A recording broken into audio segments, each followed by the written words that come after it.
தைரியம் இருந்தா பதில் சொல்லட்டும். ஒருவேளை நான் தோத்துட்டு அரசியல் விட்டு போயிடுறேன், அரசியலை விட்டு அன்னைக்கே ரிசைன் பண்ணிட்டு போயிடுறேன்.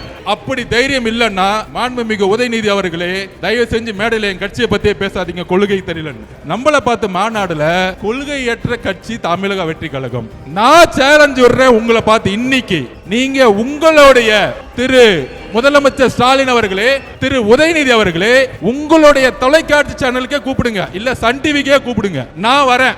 உங்களுடைய மகன் அடுத்த முதலமைச்சர் சொல்றீங்களே, உங்களுடைய மகன் சமூக நீதினா என்ன, சாதிவாரி கணப்பெடுப்புனா என்ன, இருமொழி கொள்கைனா என்ன, ஒவ்வொரு கொள்கையும் நாங்க வந்து பேசுறோம். நான் தனிப்பட்ட முறையில் வரேன். ஒரு விவாதம் நடத்துறதுக்கு உதயநிதிக்கு தகுதி இருக்கா?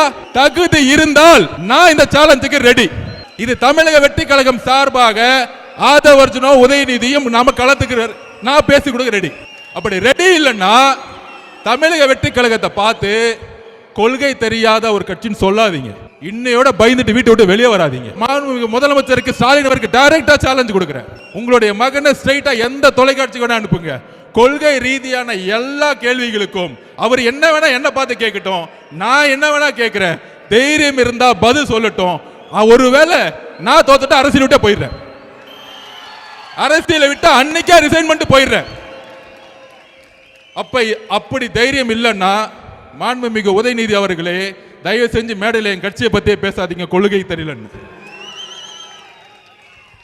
இதுதான் எதற்கு சாதிவாரி கணக்கெடுப்பை நம்ம நடத்துறோம் அப்படின்னா, தமிழக அரசில் உருவாக்கக்கூடிய திட்டங்கள் 4 லட்சம் கோடி ரூபாய் பட்ஜெட் போறாங்க பாருங்க.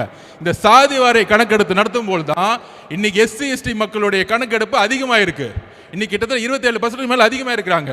அதே மாதிரி BC மக்கள், OBC மக்கள், MBC மக்களுடைய கணக்கெடுப்பு என்னன்னு நமக்கு தெரியணும். தெரிந்தால் மட்டும்தான் திட்டங்கள், அரசனுடைய திட்டங்கள் கரெக்டாக கொண்டு போய் சேர்த்து இங்க ஏழ்மையை ஒழிக்க முடியும்.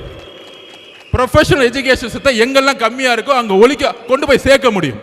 இதுக்கு தான் சாதிவாரி கணக்கெடுப்பு நடத்தணும்னு நம்ம எளிமையா மக்கள்கிட்ட நம்ம கேட்கிறோம்.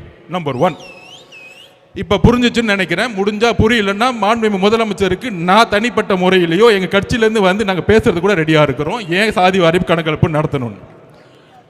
அது புரியாது இல்ல, மக்களை ஏமாத்துறது. அவருக்கு தெரிஞ்சதெல்லாம் ஒண்ணுதான்.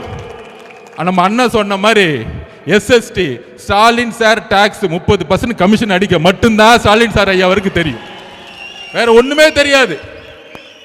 பட்ஜெட்ல 30% அடிச்சு 1.5 லட்சம் கோடி ரூபாய் எப்படி அடிக்கிறது மட்டும்தான் அவங்களுடைய குறிக்கோள்.